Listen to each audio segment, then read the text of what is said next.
Angle unlocked for the third day. Today has been fun. So I had the deepest sleep of my entire life. It is January 3rd, 2026, by the way. I had the, like, I was so asleep. I was so asleep to the point where I, went to sleep in just, a t-shirt and shorts and then woke up with the t-shirt off and a hoodie on. And I don't even remember taking it off. I don't remember waking up and taking it off. I don't remember any of it. And also, if I shiver during this video, it's because I have the phone placed on the fan and the fan is on, staring directly at my face, so my eyes are going to start watering and I'm going to start saying, you know what? Let's just turn it off. There. Wow. Now we're 10 times better, and you're not going to hear that loud ass noise. So basically, never slept that deep. I definitely have slept that deep, but I haven't slept that deep in a long time, because whenever I used to have those deep sleeps, it was because of volleyball that I would be so drained and dead, because volleyball takes the fucking shit out of you. That's why I had to stop playing that sport after 9 years. It just wasn't working out for me anymore. And then also I woke up to my friend FaceTiming me and it being the loudest fucking thing I think I've ever heard in my entire life. And so I literally was like, and then I answered her FaceTime, and I had my hair in braids, so, and my braids, all my bangs and my short pieces of my hair that are up here, had been pulled out of the braid. So then I just had a giant puff of knot on the knots on the top of my head. And my friend was like, "Oh my god, why do you look like that?" And I was like, "You mean I don't look stunning when I wake up?" But then she was like, "We're going to the gym," and I was like, oh, "Thank you." So we went to the gym and we worked legs, and I'm hitting 170 to 220 on all the machines now. When I started, I was barely hitting 100 on my legs, because upper body is something we don't need to talk about. My upper body's still sore, and it's been a week since I worked it out, so we're not gonna talk about upper body, but lower body, oh yeah, I'm eating it up. It's going great. I really enjoy the gym. Get those serotonin levels, and also you don't get yelled at by a coach, and then you also you can't do bad at the gym. You can only do good. So if you do bad at volleyball, your day's ruined. But if you do good at the gym, which is the only thing you can do, your day's even better. So obviously pick the gym over volleyball any day. So I've really I've gotten into the mindset that volleyball is actually taking a lot out of me. I've thought about it, and since I quit volleyball, my school year has been so much easier. And it's not just because of the time, because I had a lot of time dedicated to volleyball where I didn't have that time dedicated to school before, and now I have a lot more of that time to just do school stuff, so that way I could be more on track with all my stuff. But it's also just the kind of draining out of my personality and my energy because of volleyball. And also I felt I think a lot of it is, it's very, very mental. It's a very, very mental game. Every sport is very, very mental, and so a lot of it's you get very, very, very tired and very, very stressed, and you're getting yelled at, and you have to keep performing for your team. You have to keep being good, and you have to keep going and keep going and keep going and keep going, and there's no stopping, there's no break. There isn't a point where you get to say, "I'm finally done." No, you just keep going and keep going and keep going. You have a tournament, and the next Monday you have practice.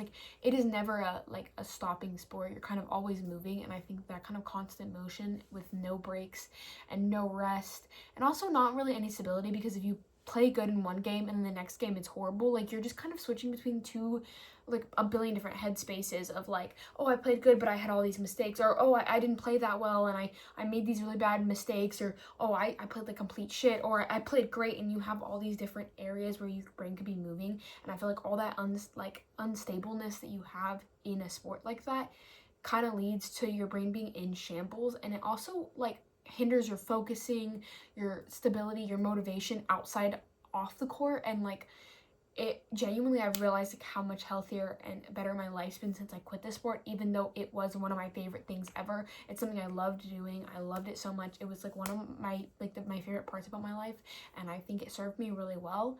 And I have a lot of close friends, because hell, my best friend it's been 7 years now that I've been best friends with her, and I met her playing volleyball. And although we don't either of us play volleyball anymore, she's still my best friend. We're literally hanging out tomorrow. I have met so many amazing people through the sport, and it has given me so many great friendships.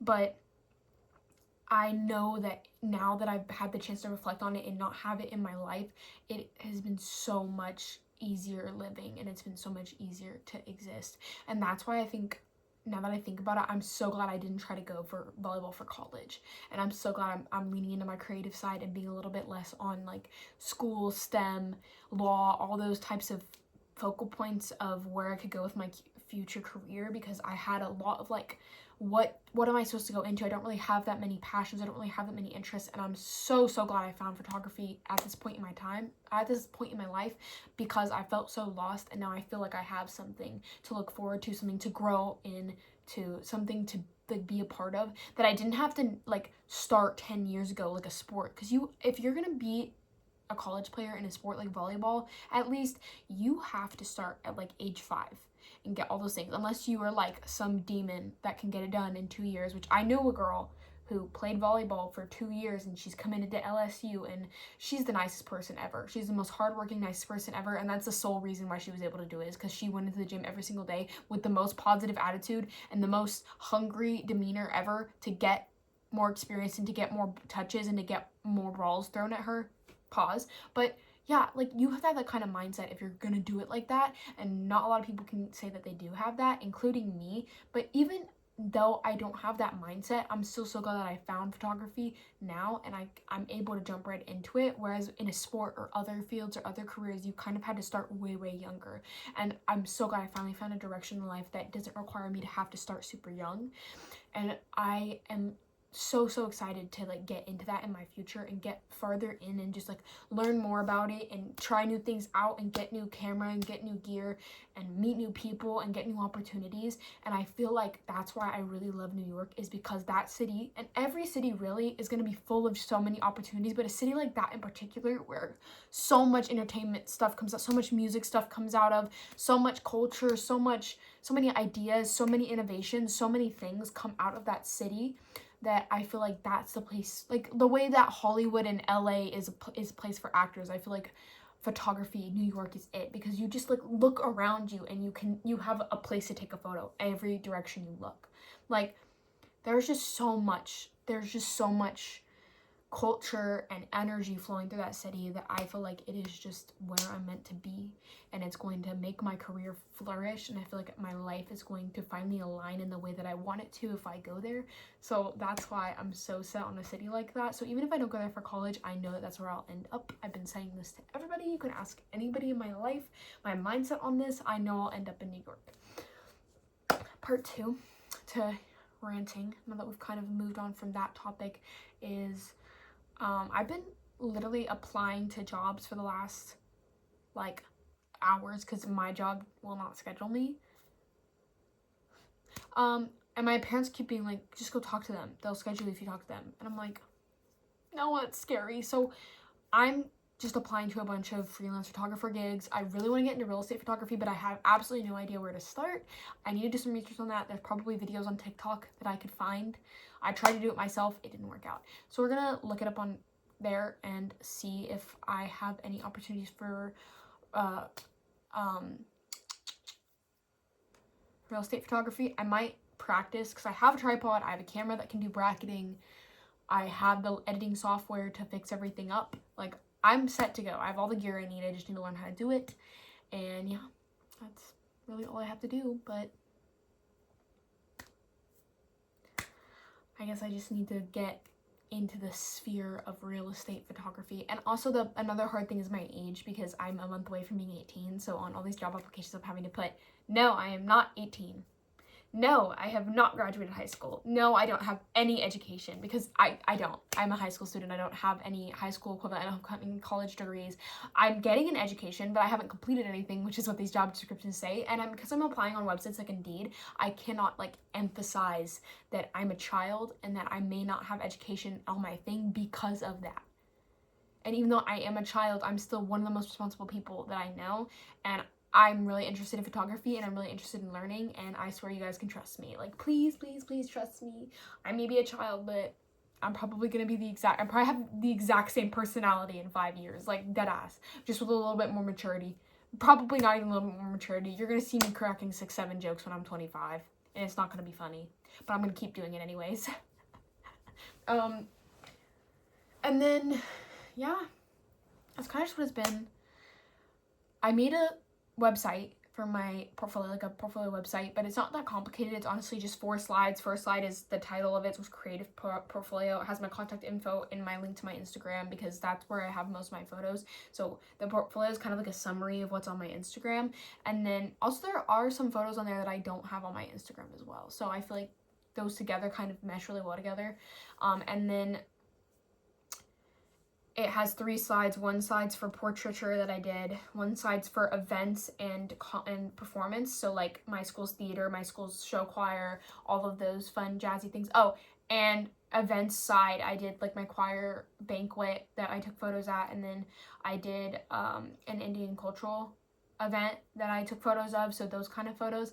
And then my third side is creative, car photography, nature photography, architecture photography, basically anything weird that I ever shot that I really, really like the photo of. And it's all just creative stuff, so that's what's on there. And yeah, my website is complete, so it's a portfolio. I've been linking it in all of the job descriptions so that way people can see my work. I'm hoping that my work is what stands out, but I know that I'm gonna get rejected, honestly. Like, I'm going to get rejected for these types of things, but like on the off chance that I get accepted, I'm applying anyway. And also, it's not gonna hurt me. Like, I have the free time to do it while I'm on break now to go and apply, so like I'm gonna do it. Also, I'm gonna add all of the time-lapse videos that I made of me cleaning, organizing, and doing my job applications and portfolio, because I made a bunch of time lapses of it, and I'm forcing y'all to watch them. And by y'all, I mean me and my future self, because ain't nobody watching these videos.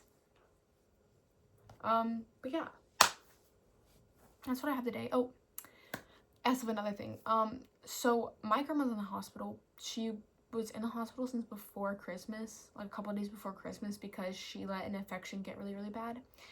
And I'm like, I don't know how to feel about it, because my dad told me today that I'm not, like, there's a chance that she's not gonna make it. And I was like, before today, I was convincing myself that, like, even though she's in the hospital and it's a little bit scary that she's gonna be fine, that it was just a really bad infection, that they were gonna get things under control. And now today's kind of been the point where it's like, I think it might be getting to that point of like, there's a risk of, you know,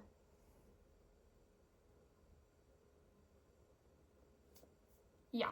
But I don't know how to feel about it. I often, when these things happen, like, I don't react immediately. Whenever my grandmother died, I didn't like have any emotions about it until like a week after, when my great-grandma died. So I don't really know how I'm gonna react if it does happen, but I don't know, because I'm just like, it's crazy to me that that's what 2026 is gonna start out with, is gonna be that much negativity, which I guess I'm gonna have to figure out a way to get through if it does happen. But like, outside of that, like, I just don't know how to react, and I don't know how to, I think people are acting differently now. Like, my mom's acting differently, my dad's acting differently, and I don't like it. I don't like people acting differently, so I just act the exact same. And my parents are like, why are you acting like that? I'm like, it's how I act every day. And I feel like I have like a disconnect from them with the way that I'm reacting. But, you know, it's part of life. People are going to pass away and whatever, but I'm just like, I don't know how to feel about it. I haven't felt anything about it yet. I'm kind of just living my life and seeing what happens. I feel like that mindset is not very common for me with death. I think it is. So like, when people die or when people are going to die, that's the mindset I have, is I just deal with it when it happens. Or like, even not even dealing with it when it happens, but I just put off the feelings. But I don't know how, like, I don't feel anything about it. Like, I genuinely just like, I'm just here. I don't feel anything about it. But like, there are other things that I've been like really, really upset about recently. Like, I don't know, going up to college and leaving my house. Like, before I filmed the video on January 1st, I basically sobbed for 30 minutes about the fact that like, my house is gonna get sold and my car is gonna get sold. And that's why that video is about that. And that's why I started making these videos in the first place, because I realized I really wanted an opportunity to just talk and just kind of express my feelings. That way I can stop talking to other people so much and kind of be more independent and be more open with myself and kind of talk out all my feelings. Because I feel like when I'm talking, I can understand myself a lot more, and the feelings come out a lot easier when I'm just speaking to speak and everything. And so yeah, I don't know how to feel about it. It happens. It might happen. I don't know if it will. I'm just kind of here. I'm just kind of trying to process it and everything. But yeah, that's just how it's been lately. I've been using my planner, which has been really nice. I don't know where my pen is, because I had a pink pen that I was using with it, but it seems like the pink pen is now gone, which is great, because that was my only pink pen. Damn it. But it's fine. And then here's my laptop, which we're gonna set over to the side because we're chilling for the night because I'm starting to get a headache from doing all those job applications on my laptop. But yeah, so I think that's all about I have for today. But yeah, get ready to go watch some time lapses because there are a couple coming for you.